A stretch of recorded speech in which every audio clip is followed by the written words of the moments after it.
Good morning, Americans. This is your favorite alien on the morning of Thursday, June 6th, 2024. Well, this is the anniversary, the 80th anniversary of D Day. And I see CNN is putting a big version of this, and they've been doing it for the last couple of days. Seeing President Biden over in Normandy. And they've been saying, oh, yeah, it's D Day. And President Biden's going to say remarks about D Day. Well, the remarks he should really be saying, and D Day has nothing to do about democracy. D Day happened in a total war called World War II. The true reason for D Day was A,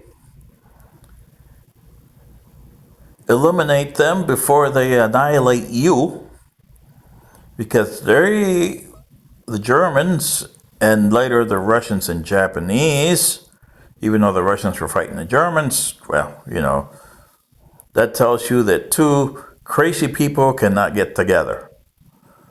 Germans and Russians at the time were both extremist fanatics, and they both wanted to dominate the world. Can't get together that way.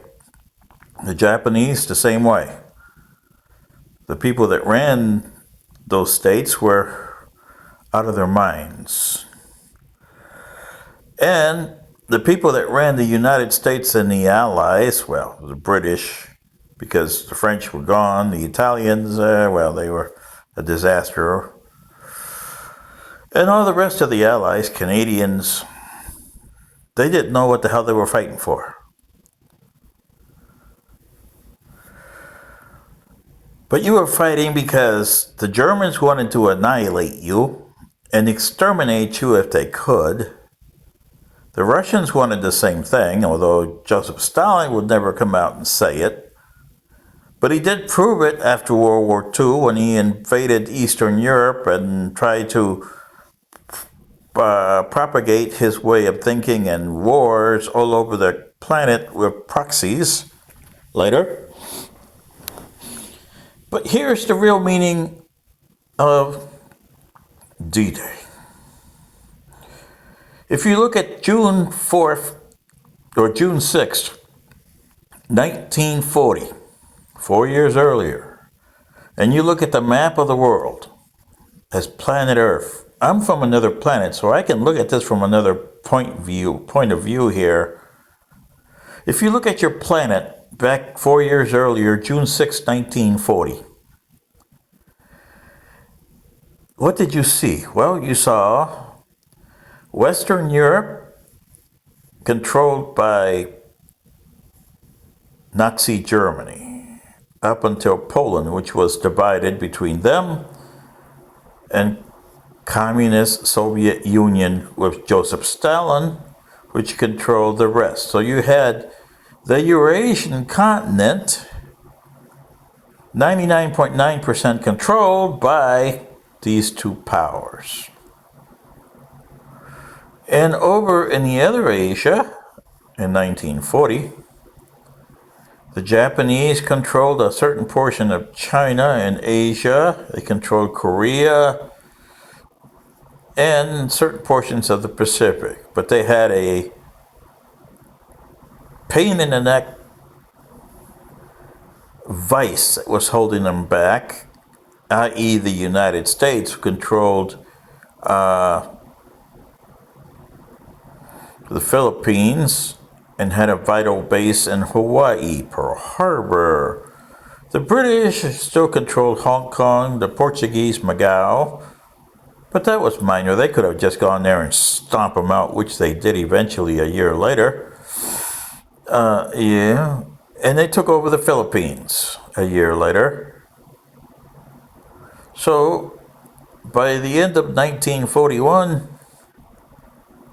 you had all the nations of Europe and Asia except for India, under extremist control. Germans, Russians, and Japanese. The British, well, they were losing colonies left and right. The French, they lost all their colonies. Indochina became controlled by Japan. Australia was under siege. And Hawaii, well, it was a disaster. So you see, when the, quote, allies, and I put that in quotations with a big question mark because it was really the United States and the British and Canadians, yeah, but the French, well, you had Charles de Gaulle, and he was another head case in there. Oh boy, was he a head case? Woo! Yeah. So when 1944, June came around and the invasion there, it was the start of the finish.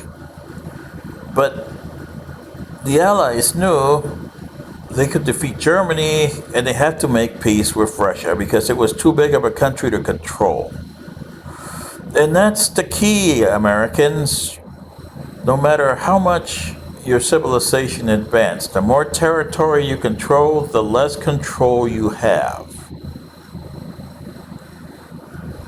My federation is a 78 planet federation. And we don't anticipate to expand because we know what that would do. Look at your home country of the United States. You occupy basically more than half of North America between you and the Canadians. Yeah. But Canada is very thinly populated. The United States is populated, oh boy. And that's a problem with you humans, not just Americans. You think that because you own the planet, you gotta populate 100% of the planet. Same as our ancestors did with our ancestral planet before they blew up their solar system. We, on the other hand, only control 22% of our adopted planet. 22%. And the reason you fought the Battle of Normandy was because you had to eradicate a problem. You were fighting a two-front war, and you had to eliminate the one front. The problem is Germany decided, instead of fighting you guys first and keeping the peace with the Russians, because both them and the Japanese had issues with the Russians, they created their own two-front war. Japan only had a one-front war for the most part. Just the Americans and what was left of the Allies, not very much. Just Australia for the most part, and India, but India was a little far out there. And the British were already thinly, they couldn't supply much of the United States had to supply most of the hardware and people because the English didn't have it. The British didn't have it. They just were worn out, bankrupt. Oh boy, they were, when World War II ended, they were a disaster. And so were the French and the Germans and the Russians to a certain extent, although they wouldn't admit it.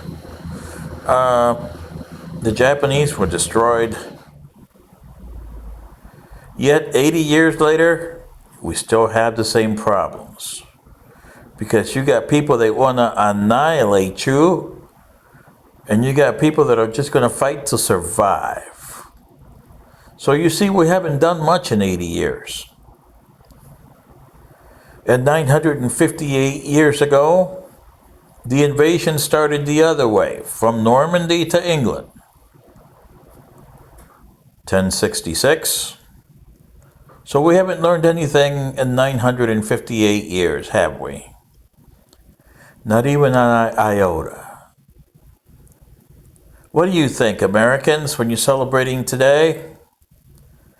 With the hollow victory of 460,000 of your brethren who died in that war,